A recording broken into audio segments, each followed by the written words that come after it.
Welcome to the Let Good Things In show. I'm your host, Amanda Acker. I'm so happy you're here. At the Let Good Things In show, we talk all about second chances, resiliency, following your intuition, and even music. Listen to hear stories of hope and to be inspired. Remember, you are stronger than you think. Let's dive in. Hi, my amazing humans. Thank you so much for tuning in today. Before I get started with today's episode, I just want to remind all of you to make sure to hit that follow or subscribe button so you don't miss an episode of the show. And also, if you're enjoying the Let Good Things In show, come on over to Podchaser and give me a review. I will put the link in the show notes for you to do so it's easier. Today is a very, very special day.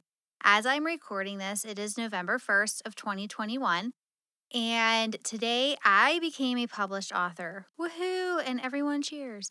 And with that, though, this book that I'm a part of is called More to My Life, and I did this in collaboration with other women who are domestic violence survivors.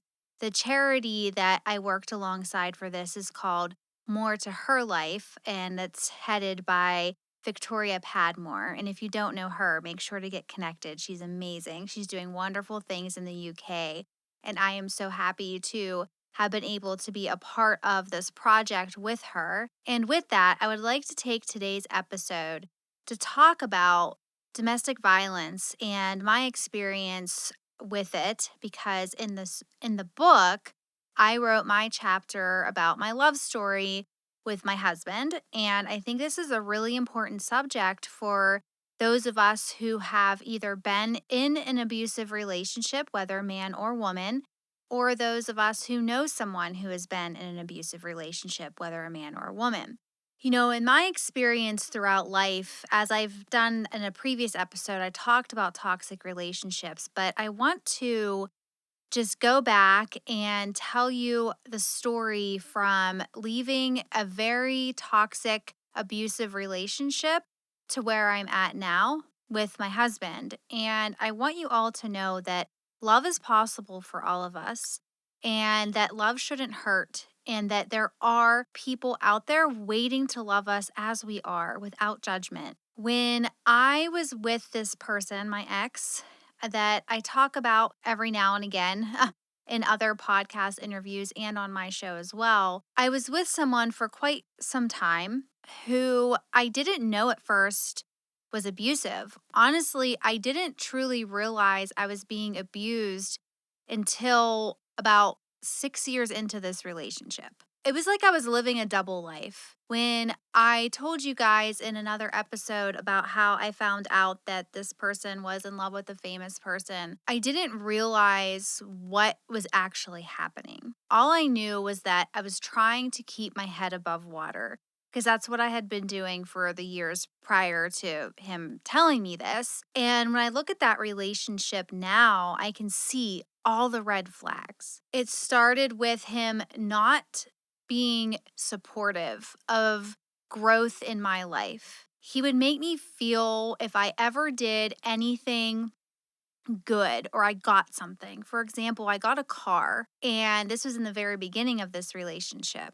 And I was so excited about getting this car and being able to be a little bit more free than I was before having a car. And I thought he was going to be excited with me. But for some reason, deep down inside, as I'm driving this literal 1989 Pontiac Bonneville, mind you, this was the car I got in like 2012. But I was very proud of myself because it was an accomplishment. But as I'm driving this car, I'm thinking, I had this feeling that it wasn't going to go over well. Even though I truly wanted him to be excited with me, I know that he was struggling with getting his license and things like that. And I was supporting him every step of the way. I was helping him study the book to get his permit. I helped him, I would sit in the car while he was practicing driving. And I thought we were growing together. But as soon as he found out that I had this car, it was like night and day. He was devastated. And I'm not talking about your typical, oh, like I wish it was me, but I'm still going to be excited for you. I experienced a grown man crying and hating me and literally like telling me that basically I shouldn't have gotten this car. why would you have gotten this car? That would hurt me. And, I didn't do it to hurt him. I did it because I was trying to help us be more productive and have a means to get to the grocery store by ourselves and not have to hitch a ride with a friend. And that was the first moment where I thought, maybe this is not good for me to be in this relationship, but I gave him the benefit of the doubt. I wanted to help him. I wanted to fix him because that's who I was. I thought I could fix him. Even though my gut, my soul was telling me, Amanda, like, get out while you can, because this was like in the very beginnings of our relationship. We didn't even have our own place yet, but I didn't. I stayed. And then more situations would occur. Like whenever he was looking to get promoted, and I remember telling him, "Oh, I'm so proud of you. Like you'll get to, be a boss and you'll have all this, we'll be making more money. I won't have to stress about bills so much, because yes, I should have mentioned all the finances were my responsibility. And if anything was getting behind, I was always afraid to tell him. But what's weird about all of this, well, I guess not weird, but something I wish I would have realized in the moment is that this is abuse. When someone does not support you, when someone makes you feel bad for getting good things in your life, that's abuse. When someone is constantly like anything that's happening in your life, you feel like if you tell them, if you're excited or if it's something new or something you want to try, and you have that fear in you that if I tell this person, they're going to blow up or they're going to be mad at me for my successes or for what I desire in life and not support me, that is a form of abuse. The person who you're sharing your life with, your partner, is there to support you. You're a team, you're together, and you're supposed to, not everything is always sunshine and rainbows. Don't get me wrong, you're going to fight, and not everything you come to your partner with, they're going to be joyful and happy with you for. But you shouldn't have to fear telling somebody something that says they love you. That is not love. That is control. And later on, I noticed whenever he confessed all this and things escalated and he became violent, not towards me. He never physically harmed me, but it grew even more like I was walking on eggshells. It's like the eggshells they turned into shards of glass. And once I gathered up the courage to leave him, over a year after, all this, I don't want to call it crazy, but I don't know what else to call it, drama ensued, it was really hard for me to move forward with my life. Yes, I made the decision to leave, which was great. I can't say I shouldn't have because I did, but sometimes I wish I would have left sooner, but then my life wouldn't look the same, right? As it is today. So after I leave, I still deal with him to this day. I still have to deal with his anger, his hatred, his violence. But when I left him, I decided that I wanted to do better. I wanted to, have a better life for me and my children, but it didn't happen overnight. It took a lot to get me to where I am today. It took a lot for me just to accept my husband's love. I rejected his love for a long time, longer than I should have, or longer than, I guess I shouldn't say I should have, but longer than he should have maybe tolerated. I put him through a lot of things that weren't fair because I didn't know who I was. And this goes back to everything I talk about, like boundaries and values and loving and accepting yourself. Because I'm going to tell you what, the moment that light bulb went off in my head, that things weren't happening to me, but that I was making the choices to put me in places where these things could happen. And I had to figure out who I am, standing alone, without a man, without friends, without my family, just me, alone. Who the fuck am I? That was the question I needed to answer. And as soon as I started down that journey, and as soon as I started no longer allowing his toxicity, the toxicity of, people who were supposed to be supposedly my friends, right? I'm having air quotes. You can't see me. But, as soon as I let go of all of that and stood in my own power and realized what I stand for and what I will and will not accept into my life, I was able to then accept my husband's love and feel as though not only did I accept it, but that I deserved it. And in my chapter that I wrote for more to my life, I go into more details of our marriage. I go into more details of, that whole process.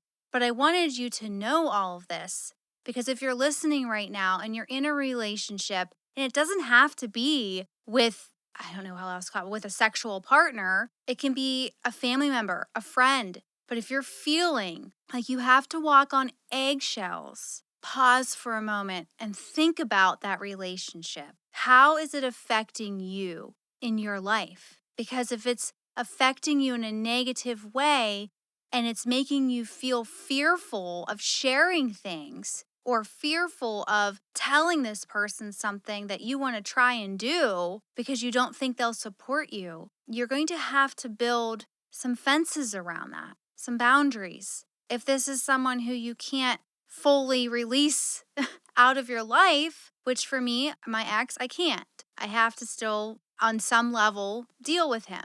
But it's creating these boundaries around those relationships to keep you safe. And I want to take this a step further that if you're in a relationship right now where you are scared and fearful and you're being abused, please ask for help. I know it's scary and that it's hard, but you deserve good things and you deserve to be loved. So that is what I have story-wise for you today. But my point, I just want to reiterate my point. Love shouldn't hurt. And there are people waiting to love you for who you are without judgment. Let's switch gears a little bit. And I just want to tell you that one way to help you build these boundaries, values, and self-acceptance is to journal. And, I don't want to say that journaling is the only way.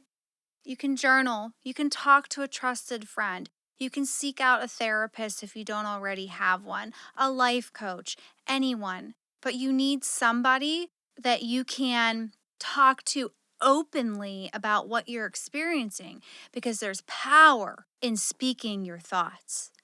There are countless times where I feel a certain way about any given situation in my life. And if then when I go and talk to my husband about it or a friend, I can't count how many times I'll be talking and talking about how I feel about something. And then the light bulb goes off mid talk, like, oh, wait, I know now what I need to do. So please find your person. And if you don't feel comfortable talking about it yet, journal about it. Write it down. Say it out loud to yourself. Honestly, I've done that countless times too, where it was something that I wasn't necessarily ready to speak to anyone else about it but myself. So I have notes in my phone. I have a Droid, I have a Samsung, and I just write Samsung notes, and get it out. Whatever you need to do, get it out and read it back to yourself. I like doing that. I mean, still, and another good thing about writing things down is that you have it to look back on. I was in my Samsung notes, I don't know, a couple weeks ago now, and I was like, wow, I don't even remember writing this, but look at where I was to where I am now. So, tips for you. Find someone that you can trust to talk about your feelings and what you're going through. If you're not comfortable yet talking to somebody else about what you're going through, write it down. Read it to yourself. And I will always say that journaling is a great way, so you can combine them too. But find a way to talk out what's going on in your life. Don't bottle it up. And if you're not safe in your relationship, please ask for help. There are crisis lines you can call and websites that you can go on for help that don't have, I forget if it's cookies or something, but it's not traceable. So no one would ever know that you were on that website. But you matter and you deserve to be loved. So for our affirmation for today, for today's episode is, I deserve to be loved for who I am without judgment.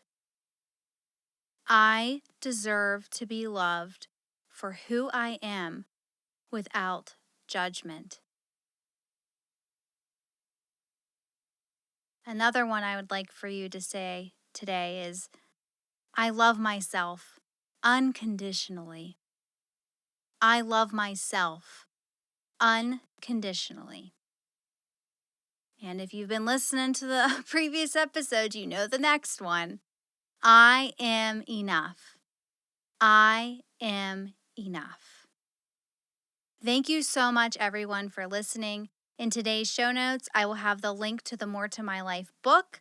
I will also have the link for you to get my self-love journal for you to start on your journey to finding your values and boundaries in your life so that you can get the good things too. And as always, remember, you are stronger than you think, and you can have the life you imagine, regardless of your past. Make sure to hit that follow or subscribe button so you don't miss an episode of the show, and I will talk to you all soon.